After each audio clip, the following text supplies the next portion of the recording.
ಕುಮಟಾ ತಾಲೂಕಿನ ಕಾಗಲ್ ಗ್ರಾಮ ಪಂಚಾಯತ್ ವ್ಯಾಪ್ತಿಯ ವಿವಿಧ ಮಜರೆಯ 300ಕ್ಕೂ ಅಧಿಕ ಕುಟುಂಬಗಳಿಗೆ ಪೂರೈಸಲಾಗುತ್ತಿರುವ ಕುಡಿಯುವ ನೀರನ್ನು ಸ್ಥಗಿತಗೊಳಿಸಿದ ಹಿನ್ನೆಲೆಯಲ್ಲಿ ಆ ಭಾಗದ ನೂರಾರು ಸಾರ್ವಜನಿಕರು ಸೋಮವಾರ ಗ್ರಾಮ ಪಂಚಾಯತ್ ಕಚೇರಿಗೆ ಮುತ್ತಿಗೆ ಹಾಕಿ ಸಾಂಕೇತಿಕವಾಗಿ ಪ್ರತಿಭಟನೆ ನಡೆಸಿದರು. ಕಾಗಲ್ ಗ್ರಾಮ ಪಂಚಾಯತ್ ವ್ಯಾಪ್ತಿಯ ಅಗನಾಶಿನಿ ತಾರಿಗೋಳಿ ಬಿಳಿಹೊಯ್ಗಿ ಭಾಗಕ್ಕೆ ಅಗನಾಶಿನಿ ಮಾಸ್ತಿಕಟ್ಟೆ ಬಳಿ ಇರುವ 2 ಕೊಳವೆ ಬಾವಿಗಳಿಂದ ಸದಾಕಾಲ ಸುಮಾರು 300ಕ್ಕೂ ಹೆಚ್ಚು ಕುಟುಂಬಗಳಿಗೆ ನೀರು ಪೂರೈಸಲಾಗುತ್ತಿತ್ತು. ಆದರೆ ಕೆಲವು ದಿನಗಳಿಂದ ಕೆಸರು ನೀರು ಬರುತ್ತಿರುವುದರಿಂದ ಜನರು ದೂರಿದ್ದರು. ಹೀಗಾಗಿ ಗ್ರಾಮ ಪಂಚಾಯತ್ ಪಿಡಿಒ ಅವರು ಏಪ್ರಿಲ್ 24ರಂದು ಬಾವಿ ದುರಸ್ತಿ ಮಾಡಲು ಕ್ರಮ ಕೈಗೊಂಡಿದ್ದು, ಈ ವೇಳೆ ಕೊಳವೆ ಬಾವಿ ದುರಸ್ತಿ ಮಾಡುತ್ತಿರುವವರ ಮೇಲೆ ಕೆಲ ವ್ಯಕ್ತಿಗಳು ಹಲ್ಲೆಗೆ ಮುಂದಾಗಿದ್ದರು.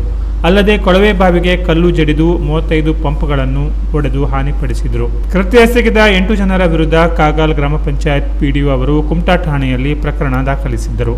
ಈ ಮಧ್ಯೆ ಸಾರ್ವಜನಿಕರು ನೀರು ಪೂರೈಕೆಯಾಗುತ್ತಿಲ್ಲ ಎಂದು ಏಪ್ರಿಲ್ 29ರಂದು ಗ್ರಾಮ ಪಂಚಾಯತ್ ಪಿಡಿಒ ಅವರಿಗೆ ಮನವಿ ಸಲ್ಲಿಸಿದರು. ಮನವಿ ನೀಡಿ ಕೆಲ ದಿನಗಳಾದರೂ ಸಮಸ್ಯೆ ಬಗೆಹರಿಸಿಲ್ಲ ಎಂದು ಸೋಮವಾರ ನೂರಾರು ಸಾರ್ವಜನಿಕರು ಗ್ರಾಮ ಪಂಚಾಯತ್ ಕಚೇರಿಗೆ ಮುತ್ತಿಗೆ ಹಾಕಿ ನೀರು ಪೂರೈಸುವಂತೆ ಆಗ್ರಹಿಸಿದರು. ಕೊಳವೆ ಬಾವಿಗೆ ಕಲ್ಲು ಜಡಿದು ಕೃತ್ಯ ಎಸಗಿದ ಘಟನೆಯನ್ನು ಸಾರ್ವಜನಿಕರ ಬಳಿ ಪಿಡಿಒ ನವೀನ್ ನಾಯ್ಕ್ ತೆರೆದಿಟ್ಟರು.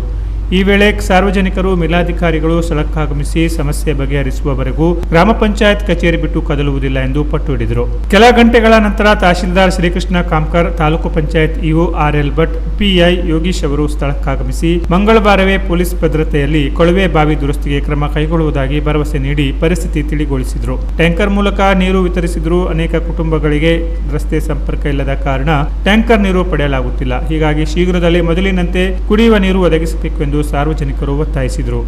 ಅಗನಾಶಿನಿ ಮಾಸ್ತಿಕಟ್ಟೆ ಬಳಿ ಇದ್ದ ಸಾರ್ವಜನಿಕ ಕೊಳವೆ ಬಾವಿಯನ್ನು ಪರಿಶೀಲಿಸಿದ ಅಧಿಕಾರಿಗಳು ಕೃತ್ಯ ಎಸಗಿದವರ ವಿರುದ್ಧ ಕಠಿಣ ಶಿಕ್ಷೆ ವಿಧಿಸುವಂತೆ ಠಾಣಾಧಿಕಾರಿಗಳಿಗೆ ಸೂಚಿಸಿದರು. ಬಿರು ಬೇಸಿಗೆಯಲ್ಲಿ ಮನುಷ್ಯರಲ್ಲದೆ ಎಲ್ಲಾ ಜೀವ ಸಂಕುಲಗಳಿಗೆ ನೀರಿನ ತುಟಾಗ್ರತೆ ಇರುವಾಗ ಕಿಡಿಗೇಡಿಗಳು ಮಾನವೀಯತೆ ಮರೆತು ಬಾವಿಗೆ ಕಲ್ಲು ಸುರಿದು ವಿಕೃತಿ ಮೆರೆದಿದ್ದಾರೆ. ಯಾವುದೇ ದಯೆ ದಾಕ್ಷಿಣ್ಯ ಇಲ್ಲದೆ ಆರೋಪಿತರಿಗೆ ಶಿಕ್ಷೆ ವಿಧಿಸಲಾಗುವುದು.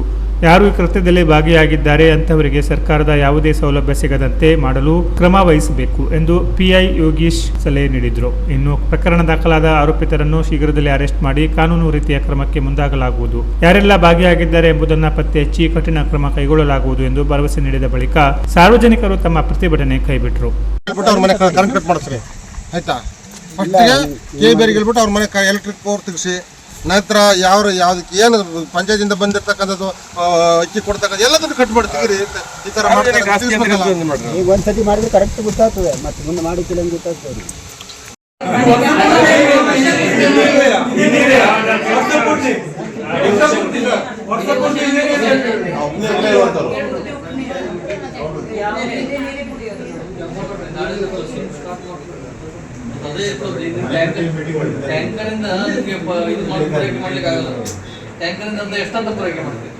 ಶಂಕರ್ ಸರ್ ಎಲ್ಲರೂ ಸಪ್ಲೈ ಆಗಲ್ಲ ಸರ್. ಈಗ ಒಬ್ಬರು ಸಿಗತ್ತೆ, ಒಬ್ರು ಸಿಗಲ್ಲ.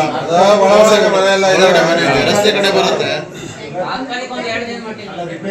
ಗ್ರಾಮಸ್ಥರು ಪಂಚಾಯತ್ ಸಂಬಂಧಪಟ್ಟ ಕಾಗಲ್ ಪಂಚಾಯತ್ ಅಗ್ನಾಸ್ತಿ ಗ್ರಾಮಸ್ಥರು ನಮಗೊಂದು 8 ದಿನ 10 ದಿನವರೆಗೆ ನೀರು ಬರ್ತಾ ಇಲ್ಲ. ಕುಡಿಯೋ ನೀರಿನ ವ್ಯವಸ್ಥೆ ನಮಗಲ್ಲಿ ಎಲ್ಲ ಉಪ್ಪು ನೀರಿನ ಇದ್ದಿರೋದು. ಆಗ ಕುಡಿಯೋ ನೀರಿನ ವ್ಯವಸ್ಥೆ 8-10 ದಿನ ಇಲ್ಲ. ನಾವು ಅದಕ್ಕೆ ಏನು ಮಾಡಿದ್ವಿ, 29ನೇ ತಾರೀಕು ಪಂಚಾಯತ್ ಅರ್ಜಿ ಕೊಟ್ಟಿದ್ವಿ, ನಮಗೆ ನೀರಿನ ವ್ಯವಸ್ಥೆ ಆದಷ್ಟು ಬೇಗ ಮಾಡಿಕೊಡಿ ಅಂತ ಹೇಳ್ಬಿಟ್ಟು. ಇಲ್ಲಾಂದ್ರೆ ನಾವು ಪಂಚಾಯತ್ಗೆ ಬಂದು ಜಮಾ ಮಾಡಬೇಕಾಗ್ತದೆ, ಪಂಚಾಯತ್ಗೆ ಬಂದು ಕೂರಬೇಕಾಗ್ತದೆ ಅಂತ ಹೇಳಿದ್ವಿ. ಅದಕ್ಕೆ ಇವತ್ತು ಬಂದಿದ್ದೀವಿ. ಪಂಚಾಯತ್ ಅಧಿಕಾರಿ ಹತ್ರ ಮಾತಾಡಿದ್ದೀವಿ. ಅವರು ಅಧಿಕಾರಿಗಳೆಲ್ಲ ಮಾತಾಡ್ತಾ ಇದ್ದಾರೆ. ಅಧಿಕಾರಿಗಳ ಜೊತೆ ಮಾತಾಡ್ತಿದ್ದಾರೆ. ನಾವು ಅಧಿಕಾರಿಗಳು ಮಾತಾಡ್ಲಿಕ್ಕೆ ಇದು ಮಾಡ್ತಾ ಇದ್ದೀವಿ. ಆದರೆ ಅವರು ಮೀಟಿಂಗಲ್ಲಿ ಇರೋದ್ರಿಂದ ಯಾವುದು ಸ್ಪಂದಿಸ್ತಾ ಇಲ್ಲ. ಹಾಗಾಗಿ ನಮಗೆ ಆದಷ್ಟು ಬೇಗ ಅಧಿಕಾರಿಗಳನ್ನ ನಾವು ಕೇಳ್ಕೊಳ್ಳೋದು, ನಮಗೂ ಆದಷ್ಟು ಬೇಗ ನೀರಿನ ವ್ಯವಸ್ಥೆ ಮಾಡಿಕೊಡ್ಬೇಕು.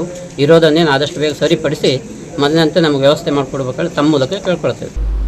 ಈ ವೇಳೆ ಸ್ಥಳೀಯರಾದ ಶಶಿಕುಮಾರ್ ನಾಯ್ಕ್, ಕೇಶವ ನಾಯ್ಕ್, ವಿಷ್ಣು ನಾಯ್ಕ್, ಪುರುಷೋತ್ತಮ ನಾಯ್ಕ್, ಸಂಜೀವ್ ನಾಯ್ಕ್, ಬಾಬು ನಾಯ್ಕ್, ಲಂಬೋದರ ನಾಯ್ಕ್, ಜನಾರ್ದನ್ ನಾಯ್ಕ್, ಲೋಲಾಕ್ಷಿ ನಾಯ್ಕ್, ವಿನಯ ನಾಯ್ಕ್, ಜನಾರ್ದನ್ ನಾಯ್ಕ್ ಸೇರಿದಂತೆ ನೂರಾರು ಮಹಿಳೆಯರು ಪಾಲ್ಗೊಂಡಿದ್ದರು. Canara plus news, Kumta.